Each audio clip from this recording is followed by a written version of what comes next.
내 친구는 틈만 나면 귀신이 미친 듯이 보인다. 중3 때 만난 친구가 있습니다.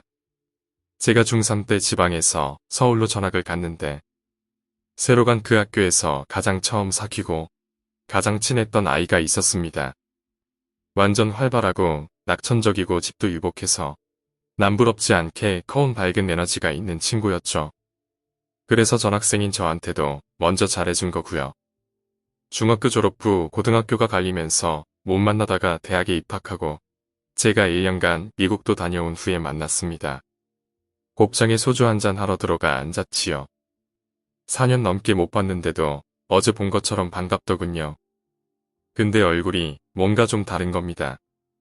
목소리 톤도 그렇게 밝았던 애가 축 처져 있고 눈동자도 뭔가 불안한 듯이 떨리더군요. 이런 변화를 눈치채고 무슨 일 있냐고 물어봤는데 괜찮답니다. 별로 안 친한 친구면 괜찮다고 하면 알겠다고 하고 더 이상 안 묻겠지만 뭔가 이상해서 계속 캐묻듯이 물었습니다. 그러자 내가 말하면 믿어줄 거요? 라고 말했죠. 당연히 믿어준다고 대답하자 안 믿을 것 같은데 내가 지금까지 몇 명한테 말해봤는데 다 안 믿었고 나를 개또라이로 보던데 굉장히 눈치를 많이 살피더군요. 계속 다그쳐서 결국 말하게 했습니다. 놀랍게도 이야기는 중3 때로 거슬러 올라가더군요. 공교롭게도 제가 전학 간 그 해였죠. 그러니까 그때 그 친구 시점에서 보면 어느 날 학교가 끝나고 집에 갔답니다. 끝나고 집에 가면 뭐 오후 4시쯤 되고 학원에 5시 정도에 가면 되니까 들어가자마자 가방을 던져놓고 거실 소파에 누워서 낮잠을 자려고 했답니다. 집엔 아무도 없었고 날씨도 선선해서 잠도 잘 들었는데 얼마나 지났을까. 현관문이 살짝 끼익하고 열렸다가 텅 하고 닫히는 소리가 들리더랍니다. 자기는 소파 안쪽으로 얼굴 파묻고 눈을 감고 자고 있어서 그냥 소리만 들었대요. 그래서 엄마야? 엄마 왔어? 라고 말하려고 눈을 떴는데 그 순간 눈만 떠지고 몸이 바위처럼 움직이지 않더랍니다. 정말 눈만 떠지고 눈알마저 굴릴 수도 없게 시선은 바로 앞 소파에만 고정되어 있었답니다. 보통 아파트 구조가 비슷하잖아요. 참고로 이 친구 집은 서울 송파구의 올림픽 선수촌 아파트였죠. 이 친구가 부엌 쪽으로 머리를 향하고 자고 있었는데 머리맡에서 무슨 기척이 있더랍니다. 보지 않고 듣지 않더라도 누가 옆에 있으면 기척을 감지할 수가 있잖아요. 뭔가가 부엌 쪽에서 스르르 자기에게 왔다가 다시 멀어졌다가 다시 스르르 왔다가를 계속 반복하더랍니다. 그리고 자기가 확신하건대 어떤 바닥에 끌릴 듯 긴 옷을 입은 여자였다고 하더라고요. 그게 보지 않아도 느껴졌대요. 너무 무서워서 움직이려고 발버둥을 쳐봐도 몸은 옴삭달싹 안 하고 그렇게 무서워하다가 다시 잠에 들었답니다. 그리고 몇십 분이 또 흐르고 다시 현관문이 열렸다가 닫히는 소리가 나서 깼더니 몸이 움직이더랍니다. 어머니가 막 집에 들어오셨대요. 그래서 엄마 지금 온 거야? 라고 묻자 어머니가 그렇다고 하셨대요. 그럼 아까 그 소리는 뭐였는지 무섭고 의아했지만 생전 그런 일이 없었으니 그냥 잘못 들었다 보다 하고 넘겼대요. 그리고 또 며칠이 문제없이 지나고 완전 똑같은 날이었어요. 학교 끝나고 저랑 놀다가 집에 갔는데 아무도 없고 날씨도 좋고 해서 또 잤대요. 근데 이번엔 거실이 아니라 방에 들어가서 잤는데 그때가 걔네 가족이 이사 간 지 얼마 안 됐을 때라 자기 침대가 아직 없어서 바닥에 의를 깔고 잤대요. 벽을 바라보고 옆으로 누워서 벽에서 살짝 떨어져 있었죠. 그러다가 갑자기 무언가 때문에 잠에서 깼대요. 그리고 앞에 보이는 어떤 남자. 그리고 또 움직이지 않는 몸과 시선. 사람 형체는 맞는데 벽이 사람 모양대로 튀어나와 있었대요. 자기랑 똑같은 모습인데 대칭되는 자세로 말이죠. 대칭되는 거니까 자기랑 딱 마주보고 있더래요. 눈을 마주치고 있으니 너무 무서운데 눈도 안 감기고 시선도 못 움직이니까 그대로 보고 있어야 했죠. 무서워서 달달 떠는데 또 잠에 들었대요. 그리고 깨보니 없어졌다고. 그때 뭔가 이게 예사실이 아니구나 라는 걸 느꼈다네요. 그리고 며칠 뒤에 집들이를 했대요. 온 가족 친척들이 다 모였죠. 그리고 밑친구 친할머니가 도착했다고 연락이 와서 모시러 내려갔대요. 그래서 엘리베이터 타고 내려서 현관문에 들어서시는데 갑자기 할머님이 표정이 바뀌시더래요. 그리고 안 들어가겠다고 하시는 거예요. 다들 왜 그러시냐고 그러는데 할머니가 이 집에 안 들어가고 싶다고. 근데 그 할머니가 알고 보니 영미였죠. 그래서 제 친구가 할머니랑 상담을 했대요. 자기가 본 걸 말씀드렸더니 할머니가 말씀하시게 여기 아파트가 들어서기 전에 남자랑 여자가 이곳에서 죽었고 보고 느낀 게 아마도 그 사람들이었을 거라고 하셨죠. 제 친구의 불행한 인생은 그때부터 시작됐죠. 그 후로 그 친구는 자기한테 뭔가가 있음을 알게 됩니다. 그게 절 만났던 중3 시절 때부터 벌어진 일인데 지금 대학교 2학년이 되도록 내색 한 번 안 했던 이유는 그걸 인정하는 꼴이 되어버려서였답니다. 그래서 항상 밝게 유지하고 혼자 끙끙 앓다가 제가 미국에 갔던 사이에 터진 거죠. 증상은 점점 더 심해졌는데 예를 들면 이렇습니다. 송파구 사시는 분들은 좀 더 잘 아시겠네요. 하루는 친구가 석촌역 부근에서 놀다가 밤늦게 송파대로를 따라서 문정동까지 걸어가고 있었답니다. 거긴 나름 불빛도 많고 유동인구도 좀 되는 곳이죠. 석촌역부터 걷기 시작해서 송파역을 지나서 가락시장역을 향해 걷고 있는데 송파대로를 사이에 두고 가락시장 맞은편에는 높은 회사 건물들이 들어서 있습니다. 친구는 가락시장 쪽 사이드로 걷고 있었고 한여름이었는데 갑자기 몸에 찬바람이 지나가더랍니다. 그런데 이게 느낌이 어떻냐면 몸의 어느 한쪽 끝부터 냉기가 온몸으로 쫙 퍼진답니다.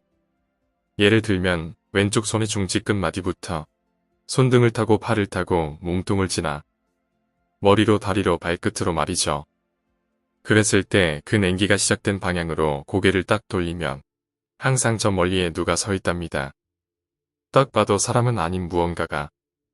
사람들은 많이 지나다니고 네온사인과 간판 불빛들이 있었지만 저 멀리 사람들 사이로 불빛 사이로 선명히 보인답니다. 그것도 자기를 바라보고 있답니다. 제가 여기까지 듣고 친구 말을 믿어야 하나 말아야 하나 고민 많이 했는데 정말 친구 표정이 살벌하게 진지하고 목소리도 많이 떨리고 절실해 보였거든요. 무엇보다도 걔가 저를 이런 스토리로 벙찌게 만들어서 본인한테 이득될 게 전혀 없었고요. 그래서 좀 더 듣기로 했습니다.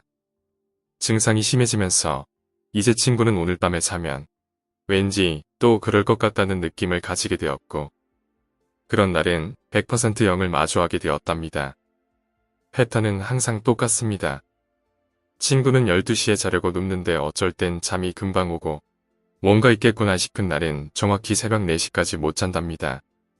그리고 새벽 4시에 이상하게 잠이 딱 든답니다. 그리고 좀 자고 있으면 뭔가가 몸을 사르르 간지럽히기 시작합니다. 전류가 흐르듯 계속 몸 이곳저곳을 타고 다니는 게 느껴지는데 한동안 그러다가 그 자극이 몸에 어느 한쪽으로 몰려간답니다. 물론 그동안 친구는 손가락 하나 까딱할 수 없지요. 그 자극이 몰려간 그곳에서 자극이 몸 밖으로 빠져나온답니다. 그리고 바로 그곳에 어떤 형체가 싸악하고 올라온답니다. 곱창집에서 저에게 그 이야기를 해주던 시점에 자기는 한 번도 제대로 그 형체를 본 적이 없다고 했습니다. 눈동자를 못 움직이니까요. 제대로 본 적은 한 번도 없지만 시야에 무언가가 들어온 적은 딱 한 번 있다고 합니다. 친구가 이불 덮고 누워있는 시점으로 보면 그 아저씨가 침대 밑에서 아주 살짝 눈과 코 절반까지만 얼굴을 내밀고 자기를 보고 있답니다. 계속 보고 있다고 합니다. 눈은 굉장히 컸고 눈웃음을 짓고 있었다고 합니다.